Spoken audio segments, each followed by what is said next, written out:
Em 2016, nós apresentamos no Rio em Foco o programa sobre o E-Metrópole, que tinha como principal objetivo identificar o crescimento das cidades para a realização de planos estratégicos, que buscam solucionar problemas estruturais para cada município da região metropolitana do estado do Rio.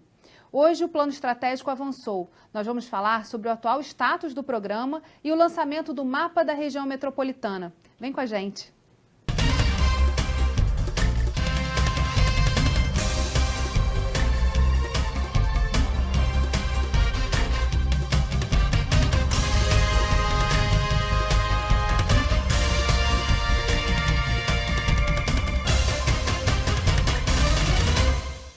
O Rio em Foco recebe o diretor executivo da Câmara Metropolitana de Integração Governamental do Estado do Rio de Janeiro, Vicente Loureiro, e o diretor executivo do Instituto de Estudos do Trabalho e Sociedade, o IETS, Manuel Tedim. A região metropolitana do Rio é a segunda mais populosa do Brasil, ficando atrás apenas de São Paulo. São 21 municípios que concentram 76% da população do estado, o que representa 212 milhões de reais no Produto Interno Bruto, o PIB. Com o propósito de desenvolver um modelo de metrópole que diminua as desigualdades, garantindo melhor qualidade de vida para a população, foi lançado um mapa da região metropolitana do estado do Rio e uma série de cadernos estratégicos. Vamos ver. A Câmara Metropolitana lançou a 4ª edição do Caderno Metropolitano. As edições anteriores abordaram o diagnóstico, centralidades, cartografia e informação. O superintendente de gestão metropolitana, Luiz Firmino, explica as etapas da construção do plano estratégico. Bom, o plano começou com uma etapa de diagnóstico e visão de futuro, né, que é a parte talvez mais complicada do processo, que é entender realmente como é que está essa metrópole hoje e aonde que a gente quer chegar. A partir disso, você tem um desenho dos possíveis cenários sobre os quais a gente vai trabalhar nessa metrópole e um elenco de ações, né, e diretrizes que esse plano deverá consagrar. Então nós já fizemos o diagnóstico, já fizemos a visão de futuro, já temos o cenário e temos já um primeiro rol de ações prioritárias para o plano. Agora, em função do cenário, nós vamos definir o que cabe no curto, no médio e no longo prazo. Nós estamos na reta final do plano, que é, com esse elenco de ações, ver quais são os instrumentos capazes de tirar essas ações do papel. E aí a gente vai terminar com isso tudo num projeto de lei que vai ser encaminhado à Alerj. Talvez o maior desafio desse plano a gente usa a expressão polinuclear. O que quer dizer isso? Essa metrópole se desenvolveu, e isso está bem claro no diagnóstico, em cima do polo do Rio de Janeiro, né? Então ela cresceu toda direcionada para o centro do Rio de Janeiro, onde está 2/3 do emprego, 2/3 do PIB, e isso faz com que você acabe tendo uma periferia metropolitana com uma diferença muito grande do ponto de vista econômico, do ponto de vista de desenvolvimento humano.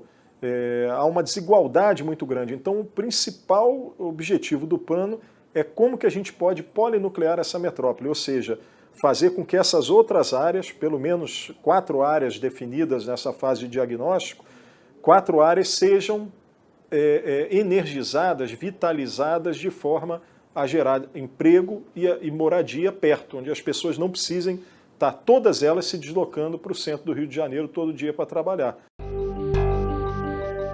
Como é que está sendo a retomada do projeto de desenho da região metropolitana e desse plano estratégico? Bom, esse processo é fruto de uma cooperação do Banco Mundial com o governo do Estado e que tinha sido interrompido por conta dos arrestos, né, que ocorreram nas contas do Estado, mas nós conseguimos restabelecer, estamos caminhando para a fase final mesmo, para arrematar, né, o plano e poder transformá-lo no projeto de lei a ser enviado à Assembleia do Estado no ano que vem, no início do ano que vem.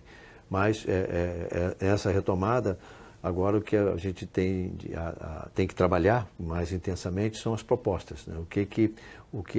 Quais são as diretrizes, de fato, que vão ajudar a fazer uma metrópole melhor no futuro. Com esse projeto, fica sendo o segundo projeto enviado à Assembleia Legislativa com o mesmo tema da região metropolitana. Sim, para tratar de duas questões que têm que andar juntas, quer dizer, para garantir sucesso desses objetivos, que é a governança, cujo projeto de lei já tramita nesta casa, e o próximo é o plano diretor desenvolvimento urbano integrado da região metropolitana. Então, nós entendemos que não há governança sem um plano e não há planejamento sem uma garantia de governança dos seus objetivos. Então, os dois projetos de lei deverão tramitar aqui, um já está tramitando e outro deverá tramitar no início do ano que vem. O perfil da região metropolitana já está desenhado e os desafios que isso implica são gigantesquos. Na sua visão, Manuel, que a gente pode trazer a sociedade para discutir também, para poder pensar junto nas soluções? Essa pergunta é muito boa. Sem a participação da sociedade não vai acontecer absolutamente nada. Você não transforma uma metrópole, você não transforma sequer seu quarteirão sem que haja um engajamento das pessoas que ali moram e entendam para onde você está caminhando. É importantíssimo ser muito divulgado esse plano, é importante que ele seja escrito de forma clara e compreensível para todos os níveis da população e é preciso, sobretudo, que as ações sejam complementares, quer dizer, você não tem bala de prata para reinventar nenhuma cidade. Você tem que ter ações que sejam convergentes, complementares e coordenadas sobre o território para que isso funcione. E sem uma governança, e aí eu acho que o Vicente deu a dica que é primordial, sem uma governança clara, regras, você saber quem toca e as regras que vão tocar esse desenvolvimento e qual a participação de cada ator social nesse conjunto de ações, nada vai acontecer. Ninguém se mobiliza. A verdade é a seguinte, a sociedade só se mobiliza quando ela entende que há muitas pessoas, ou seus vizinhos, e seus vizinhos de território, estão juntos com a mesma vontade de transformar. E só se eles enxergam um instrumento de transformação. Para isso, você tem que ter uma governança transparente e forte. Agora, quais são os mecanismos hoje de acompanhamento do plano, dos diálogos que estão acontecendo? Bom, hoje nós temos um conjunto de tarefas para estimular a participação da sociedade que estamos realizando nessa fase agora das proposições, elas também vão se acentuar. São audiências nas cidades, envolvendo o governo local, mas outros entes da sociedade, do mundo empresarial, da sociedade civil propriamente dita. Temos também encontros aqui na capital com entidades mais representativas, mais emblemáticas no processo de participação dos temas que diz respeito ao desenvolvimento urbano. Também com o governo da cidade do Rio de Janeiro, tem sido intensificado esse diálogo, essa aproximação. Enfim, vamos desaguar em audiências públicas e esperamos, no final, num congresso metropolitano, onde todas essas instituições possam vir a consagrar aquilo que for definido como diretriz importante. Eu só queria observar uma questão. Eu acho que a gente precisa, e a parte mais difícil, talvez, do plano agora, é estabelecer metas muito concretas, que a população, as instituições possam perceber e entender que o plano é importante para chegar a essas metas. A gente vai fazer um rápido intervalo e voltamos já. Rio em Foco aqui, política e economia caminham juntas.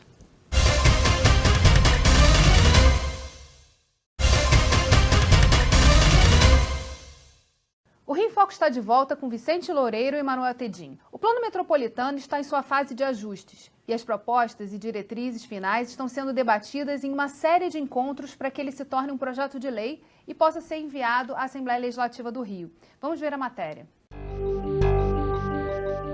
A Câmara Metropolitana de Integração Governamental realizou em 2017 um ciclo de reuniões com propostas para o desenvolvimento metropolitano.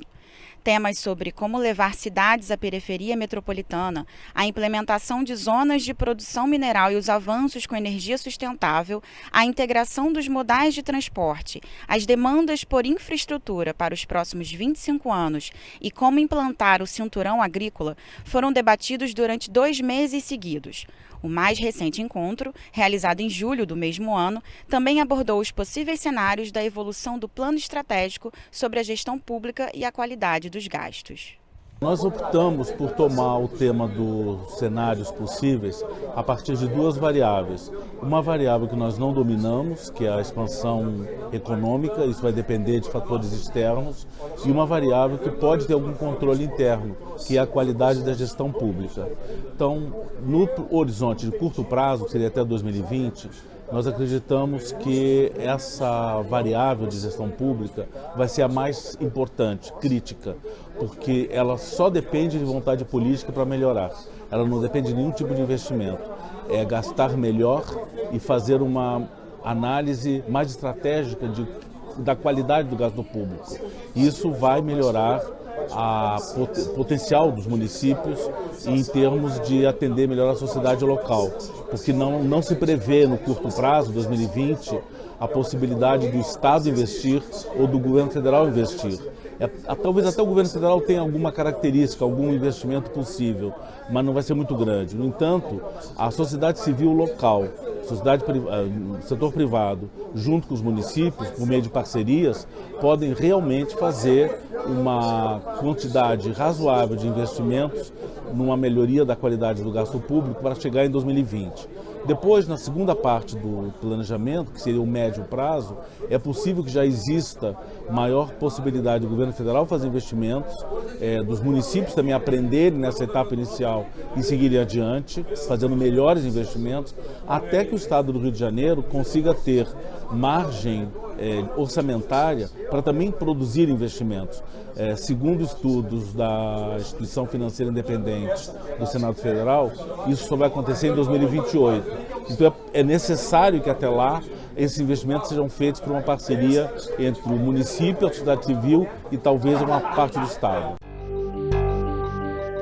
A gente falou no bloco anterior sobre o plano, sobre o envio do projeto à Alerj e quais são os dois caminhos que precisam ser tomados quando eles chegarem aqui ao Legislativo, né? Um já está tramitando e o outro precisa chegar. Mas tem um outro desafio, né, quando a gente fala de metas a médio e longo prazo, que é justamente financiar o que precisa ser feito. Como a gente garante que essas obras, que as iniciativas têm prosseguimento. Nesse caminho, quais são os desafios hoje visualizados nesse processo de construção do plano?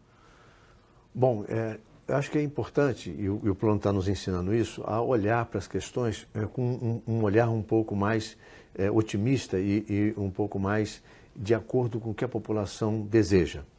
Por exemplo, a gente perde muito tempo discutindo, que vou dar só o exemplo setorial, mas vale para outros, discutindo se este modal de transporte, trem, metrô, ou BRT, ou barcas, o que é melhor, o que é mais eficiente, quando a gente está começando a perceber que isso é uma discussão complementar, secundária. A principal, e talvez uma meta a perseguir, vou dar um exemplo inicial, não sei se a meta vai ser exatamente essa, mas nós, se imaginássemos que toda a população metropolitana tivesse a cada 15 minutos da sua casa, né, uma estação de um modal de média ou alta capacidade, de um desses que eu falei.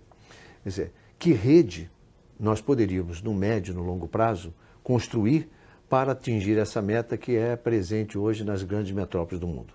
Então, a pergunta não é qual é mais eficiente, é quais são os modais, como é que eles vão trabalhar, como é que a gente vai conseguir construir para chegar a essa meta. Não sei se fica claro essa visão que passa a ser o serviço, o que atende a população, e não se esse ou aquele modal é melhor, se o custo-benefício é esse ou aquele. Isso é uma questão secundária, complementar. A principal é o que se pretende atingir com esse esforço. Mas aí no passo seguinte seria viabilizar, né? Quer dizer, olhar o custo e aí ver de acordo com o cenário que a gente esteja atravessando no momento. No caso, assim, a tendência é a gente ficar ainda um tempo vivendo dentro desse cenário de crise econômica, em que o dinheiro, os recursos não estão abundantes. E como é que a gente faz para poder dar conta dos desafios que existem nessa região metropolitana do Rio? Na verdade, o que o Vicente falou é fundamental. O mais importante, não tem sentido nenhum fazer plano diretor, planejamento, governança, se você não está trabalhando para melhorar o bem-estar da população, tá certo? Então, o que ele falou é verdade. A parte técnica é o que vai viabilizar isso. O que importa, o objetivo final, é conseguir prestar um serviço que melhore o bem-estar e a qualidade de vida da população. Para mim, isso daí é a coisa mais importante de todas. Não há desenvolvimento em nenhum lugar do mundo de longo prazo baseado em dinheiro público. Não há. Você pode olhar qualquer modelo, os modelos que existiram ruíram. Alguns demoraram uma década, outros menos, outros demoraram 7 décadas. Mas não dá certo. A dinâmica econômica tem que ser a partir do investimento privado. Qual o papel do governo? É criar um ambiente adequado e, muitas vezes, onde há impossibilidade de aplicação privada, complementar essa aplicação, mas criar um ambiente adequado para que as empresas e as famílias investam no seu futuro. Só haverá um Rio de Janeiro desenvolvido, sustentado, de longo prazo, com boa qualidade de vida, quando a sociedade entender e exigir isso desse arranjo social. Então, a gente precisa de um governo que negocie, regule, indique o caminho, crie a ambiência, mas o protagonismo do desenvolvimento são as famílias e as empresas. O indivíduo e suas famílias são os atores fundamentais nesse processo, seja como empreendedores, seja como empregados, seja como ator social individual. De que forma esse processo de diálogos que deram origem, estão dando origem a esse plano, ajudam a dar conta também desse desafio que é articular todas as forças, os atores na sociedade, para que esses planos, de fato, virem ação? Quebrar preconceitos.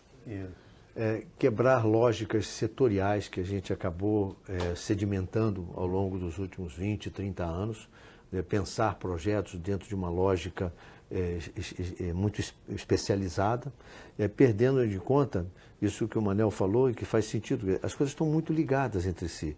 O cidadão, ao mesmo tempo, pode ser empreendedor, pode ser um empregado, ele é um ator social, ele é um usuário do serviço. Então, é preciso que também os serviços que a gente presta tenham um pouco dessa lógica, estejam aptos a entender essa exigência da contemporaneidade. Quer dizer, o mundo mudou, está mudando velozmente e a gente precisa repensar a maneira de prestar os serviços. Então, quebrar preconceitos, quebrar essa lógica setorial, trabalhar em rede, né? Trabalhar cada vez mais em rede e trabalhar também projetos que a gente está chamando no plano de multifuncionais. Não projetos exclusivamente de transporte, ou de saneamento, ou de habitação, mas projetos que nasçam já integrando soluções, nasçam já buscando atingir vários objetivos. Aí, sob essa perspectiva, de que maneira o plano estratégico da região metropolitana se comunica com outros planos que já foram lançados, inclusive, pelo Estado, como o plano de logística, o plano estratégico de logística de cargas, o PELC, ou outros planos que estejam aí sendo produzidos setorialmente? No inglês tem uma expressão que não temos no português, que é o master plan. Quer dizer, na verdade, esse plano estratégico de desenvolvimento urbano integrado da região metropolitana é como é feito lá fora, nas cidades que têm tradição no planejamento regional metropolitano, como Paris, como Nova York, que são as mais proeminentes nisso. Ele é um master plan, ele é o plano das diretrizes gerais. E aí você vai ajustando os planos setoriais e os planos locais a essas diretrizes. Essa é a lógica de um planejamento integrado.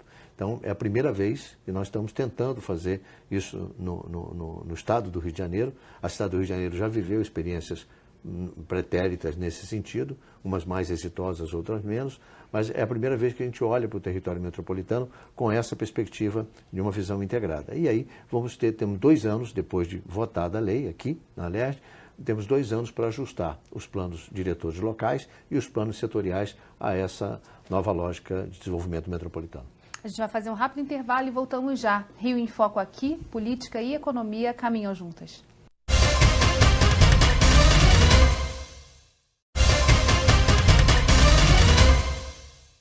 Um estudo realizado pela Câmara Metropolitana em parceria com o IETS analisou a infraestrutura urbana, institucional, econômica e social dos 21 municípios da região. Os dados apontam para oportunidades, renda, recurso e população na capital. 22 das 30 principais centralidades estão na cidade do Rio de Janeiro. Elas concentram 70% dos empregos da região metropolitana. Segundo a subsecretária de Planejamento e Gestão Governamental da cidade do Rio, Aspásia Camargo, O planejamento estratégico da cidade, que já está sendo feito, considera os desafios dessa concentração. Vamos ver.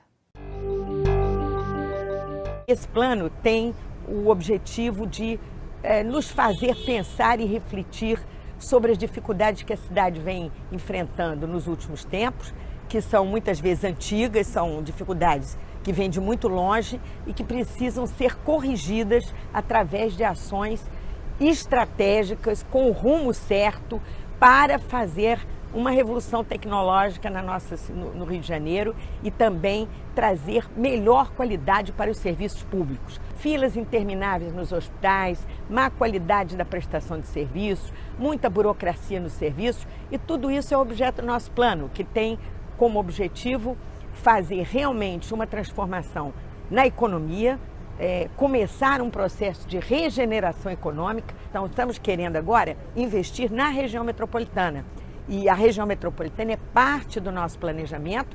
Nós estamos aqui hoje para dizer a Vicente Loureiro, que comanda esse trabalho tão importante, que nós queremos ser os participantes da construção dessa agenda metropolitana, porque recebemos diariamente milhares de trabalhadores que moram na Baixada ou em outras cidades vizinhas e que, portanto, precisam se sentir em casa no Rio de Janeiro, e nós precisamos ajudá-los também a resolver os seus problemas sempre que isso tiver uma ação coordenada. De novo, é aquela imagem, né, do Rio concentrando toda a atividade produtiva, econômica e os 20 municípios no entorno vivendo no deslocamento para esse centro que é a capital. Como é que a gente converte isso, como é que a gente reverte essa realidade dentro de uma ideia de planejar o futuro?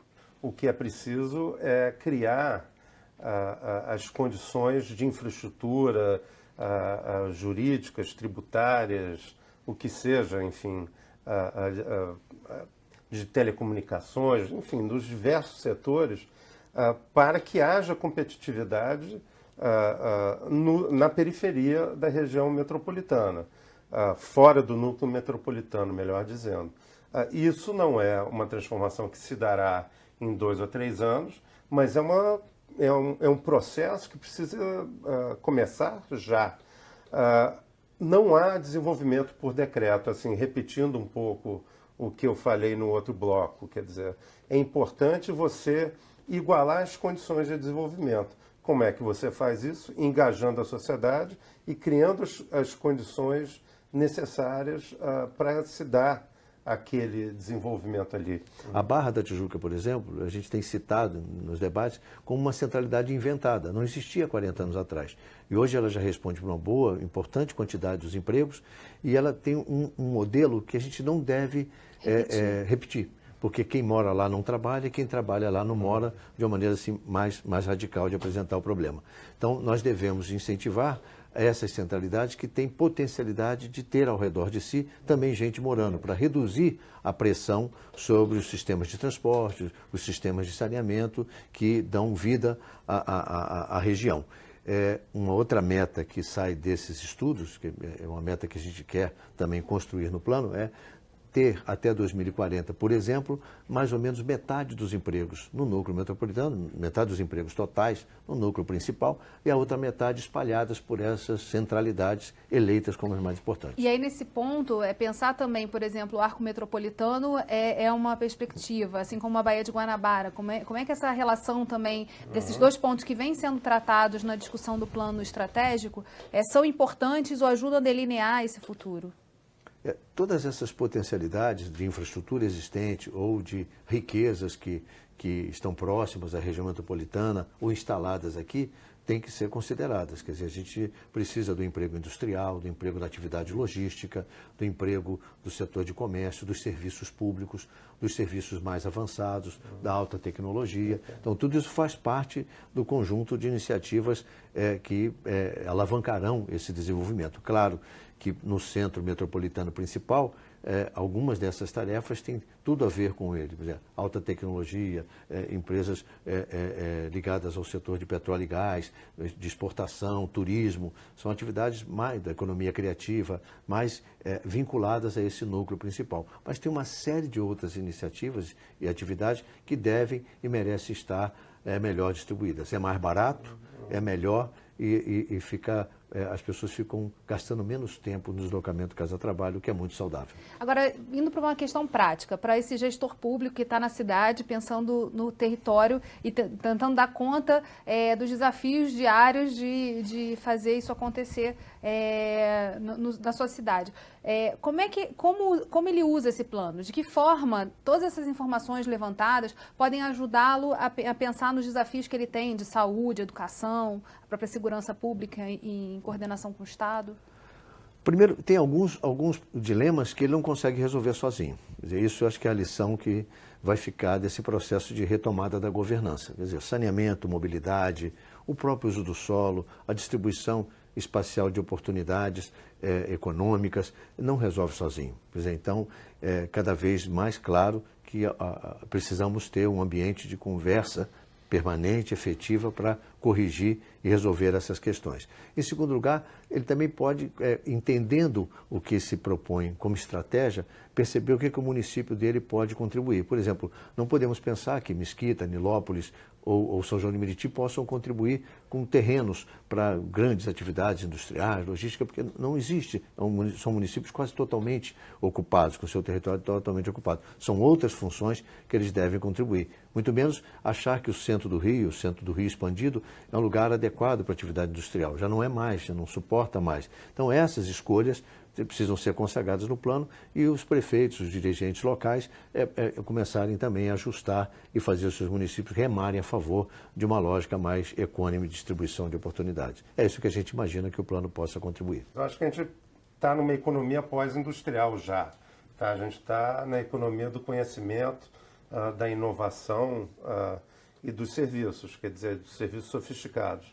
A gente é preciso, enfim, estabelecer as condições adequadas para isso. Não vamos jogar a indústria fora, em hipótese alguma.